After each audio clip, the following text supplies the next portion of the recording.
In the name of Allah, the most merciful, the most compassionate. And whatever good you put forward for yourselves, you will find it with Allah. It is better and greater in reward. Quran 2:110. Every great legacy begins with niyyah, intention. Every lasting legacy is sustained by sabr, patience, tawakkul, and iman, faith. This is the story of such a legacy. This is the story of Abdul Suleiman, a servant of Allah whose life, though simple in appearance, was rich in faith, sacrifice, and righteousness. A life written by Allah. Many years ago, Allah chose for a man named Suleiman to be born in Kanangar, Mulki, Mangalore. From the very beginning, his life was one of struggle, not because Allah had abandoned him, but because Allah was preparing him. Seeking halal rizq and a better future, Suleiman migrated to Balehongur, Karnataka, where he married a pious and patient woman, Aisama, from Sigodu, Balehonur. Together, they built their home not on wealth, but on iman, honesty,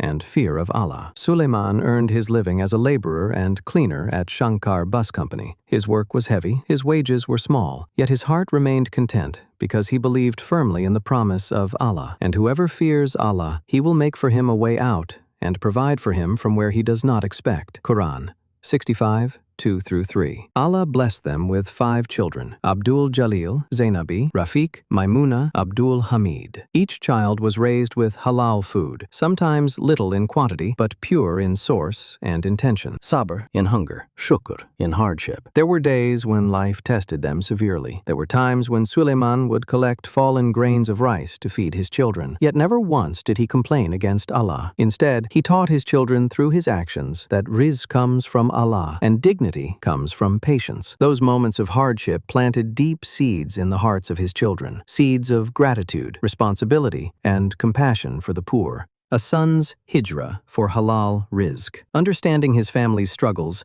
the eldest son, Abdul Jalil, made a courageous decision. Trusting Allah, he left his homeland and traveled to Saudi Arabia in search of halal livelihood. This was not just travel, it was a hijrah of responsibility. With Allah's help, sincere effort, and relentless hard work, Abdul Jalil succeeded. One of his greatest achievements was fulfilling the Islamic responsibility of his sister's marriages, lifting a heavy burden from his parents' hearts. Inspired by his example, his brothers Rafiq and Abdul Hamid followed him to Saudi Arabia. Together, with unity and brotherhood, they became instruments of Allah's mercy for their family, a divine test. In 2010, Allah tested the family once again. While traveling to Mangalore for Hajj vaccination, Abdul Suleiman suffered paralysis. The same hands that once worked tirelessly now rested in stillness. Yet even in illness, there was honor. By this time, his children had become successful through halal means. They stood by their father with love, care, and respect, fulfilling the command of Allah, and be good to parents. Quran 2:83. Suleiman lived to see his children respected and successful, and his name honored in his hometown. Returning to Allah. In October 2017, Allah called Abdul Suleiman back to him. Indeed, we belong to Allah, and indeed, to Him we shall return. Quran 2:156. He left this world quietly, but his life left behind iman-filled footprints that cannot be erased. A trust passed through generations. By the mercy of Allah, Suleiman's children ensured that their own children, the grandchildren of Suleiman, received good education along with Islamic values. Today, some among them are engineers, corporate leaders, entrepreneurs. They are working across various sectors and GCC countries, earning halal rizq and contributing positively to society. But success did not make them forget their roots. Sadaqah Jariyah, a legacy that never ends. Reflecting on their grandfather's life, the grandchildren realized one truth: a believer's real success is not in dunya, but in what continues after death. With sincere intention, they decided to establish a family charitable trust named Abdul Suleiman Charitable Trust. This trust is created to support the poor and needy, provide emergency financial assistance, help family members during times of hardship, serve humanity for the sake of Allah alone. Even before the official launch, Allah placed barakah in their intention. A single message in the Cousins group led to the distribution of Ramadan kits to needy families, a small beginning, but a sign of Allah's acceptance. Not just a trust, a covenant with Allah. This is not merely an organization. This is a dua in action. This is Sadaqah Jariyah for Abdul Suleiman, a trust that will continue to earn reward after we are gone, after our children are gone, until Allah wills. When a person dies, all deeds end recommend except 3: Sadaqah Jariyah, beneficial knowledge, or a righteous child who prays for him. Hadith. Muslim. A prayer for the future. As we prepare to officially launch Abdul Suleiman Charitable Trust, we ask Allah to accept this effort with sincerity. Forgive our shortcomings. Grant continuous reward to Abdul Suleiman. Make this trust a means of mercy for generations to come. This is our intention. This is our dua. This is our grandfather's legacy.